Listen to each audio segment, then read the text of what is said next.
सीधा सवाल आपसे ये है कि इस बार उत्तर प्रदेश में क्या हो गया? अगर मैं आपसे सीधे सवाल पूछूँ कि उत्तर प्रदेश में इतनी कम सीटें क्यों आई, तो आप क्या कहेंगे? देखिए, उत्तर प्रदेश में कम सीटें आने के पीछे सबसे बड़ा रीज़न ये है कि भारतीय जनता पार्टी अस्वस्थ थी कि राम मंदिर के वजह से हम उत्तर प्रदेश में 70 प्लस जाने वाले हैं। उनके कार्यकर्ता अस्वस्थ थे और इस बार जो है आरएसएस जिस मातृ संगठन से हम लोग आते हैं, वो उस प्रकार से इन्वॉल्वमेंट नहीं दिखा पाया, जिस प्रकार से जो है 2014 के चुनाव में, 2019 के चुनाव में दिखाया था।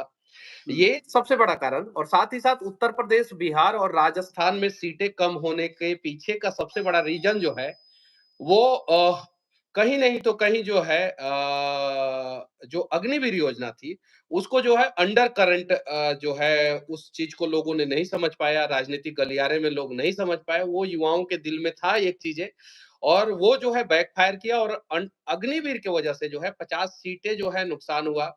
आप जो है उत्तर प्रदेश में जो है आप कार्यकर्ता जो है उस प्रकार से एक्टिव नहीं हुए क्योंकि सब सोच रहे थे कि राम मंदिर तो बन गया और मोदी जी का नारा 400 पार है और 70 प्लस तो हम उत्तर प्रदेश में जीत ही जाएँगे किसी भी हाल में।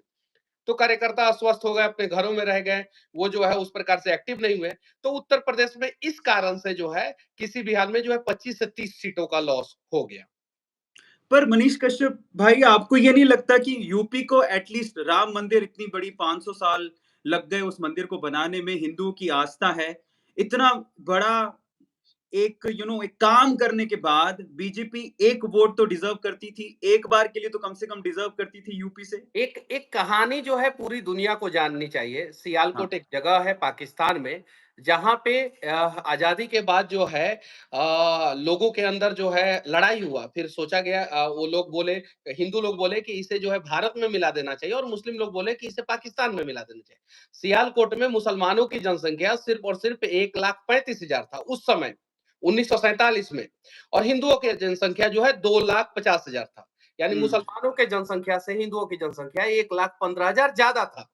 हुँ, तो भारत के प्रधानमंत्री उस समय के वर्तमान नेता जो है जवाहरलाल नेहरू और वहाँ के जिन्ना, इन लोगों ने निर्णय लिया कि यहाँ पे वोट होगा और ज़्यादा वोट जिस पक्ष में गिरेगा, वो पक्ष की बातों को माना जाएगा। अगर हिंदू पक्ष में गिरा तो सियालकोट को जो है भारत में मिला लिया जाएगा और मुस्लिम पक्ष में गिरा तो सियालकोट को जो है पाकिस्तान में मिला दिया जाएगा। कमाल की बात है, मुसलमानों की जनसंख्या सिर्फ 1,35,000, हिंदुओं की जनसंख्या 2,50,000, 1947 वोट होता है और मुस्लिम लोगों को के पक्ष में जो है 1,50,000 वोट मिलता है मुस्लिम लोगों के पक्ष में।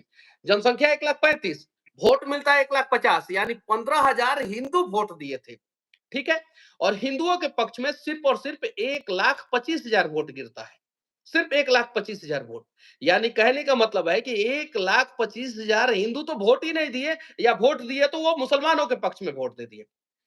जहाँ पे सियालकोट में हिंदू सो गए थे आज़ादी के समय में, 2.5 लाख हिंदू थे, 1,35,000 जो है मुसलमान थे, आज वहाँ पे 650 हिंदू बचे हैं सियालकोट में। ये कहानी जो है इसलिए भी बतानी ज़रूरी है कि जब मुगल शासक हमारे देश में आए, उस समय कुछ हिंदू सोए हुए थे और अपने घरों में जो है मुगल शासकों को जगह दिए। वो जो हमारे घरों में घुसे और घर में घुसने के बाद उन्होंने हमारे ही मंदिरों को तोड़ा। हमारे ही हुँ, ऊपर जो है अनेकों साल राज किया। फिर अंग्रेज जब आए तो हमने अपना घर दिया। अंग्रेजों के साथ मिलके जो है बहुत सारे लोग जो है जयचंद बन गए और उसके बाद से अंग्रेज ने 200 साल राज किया। ये पूरे दुनिया में रिसर्च का विषय हो गया है और रिसर्च का विषय इसलिए भी हो गया है कि अयोध्या जैसा जगह, जहाँ पे साधु महात्मा रहते हैं, जहाँ पे हिंदुवादी लोग रहते हैं, जहाँ पे राम मंदिर बना और पूरे भारत में पिछले 10 साल में, पूरे भारत ही की नहीं, पूरे दुनिया में पिछले 10 साल में अगर सबसे ज़्यादा विकास किसी एक शहर में हुआ है, पूरी दुनिया का मैं बात कर रहा हूँ, किसी एक शहर का सबसे ज़्यादा विकास हुआ है, तो वो अयोध्या है। या हुँ। मतलब ये है कि साफ-साफ विकास के नाम पे हर बार वोट नहीं पड़ता है। ये अयोध्या ने साबित कर दिया। धर्म के नाम पे हर बार वोट नहीं पड़ता है, ये राम मंदिर ने साबित कर दिया। और सोए ही हुए हिंदुओं की वजह से कभी-कभी हिंदुओं पे, करसेवकों पे गोली चलाने वालों की सरकार उस जगह पे बन जाती है, जहाँ पे हिंदू बहुसंख्यक है, ये अयोध्या ने साबित कर दिया। तो अयोध्या ने 3 सबक हम लोगों को सिखाया। गोली चलाने वाली की सरकार बनी। जिन समाजवादी पार्टी के नेताओं ने 1990 में करसेवकों के ऊपर गोली चलाई थी और करसेवकों का लाश जो है सरयूग नदी में फेंक दिया गया था और सरयूग नदी का पानी लाल हो गया था, वो लाल टोपी वालों की सरकार जो है अयोध्या में तब आई जब राम मंदिर का निर्माण हुआ, दशरथ मेडिकल कॉलेज का निर्माण हुआ और महर्षि वाल्मीकि मेडिकल कॉलेज का निर्माण हुआ। तो महर्षि वाल्मीकि एयरपोर्ट का निर्माण हुआ, सड़कें चौड़ी हुई और पूरे भारत में सबसे ज्यादा पिछले 10 साल में इन्वेस्टमेंट किसी एक पर्टिकुलर शहर में हुआ तो वो अयोध्या है।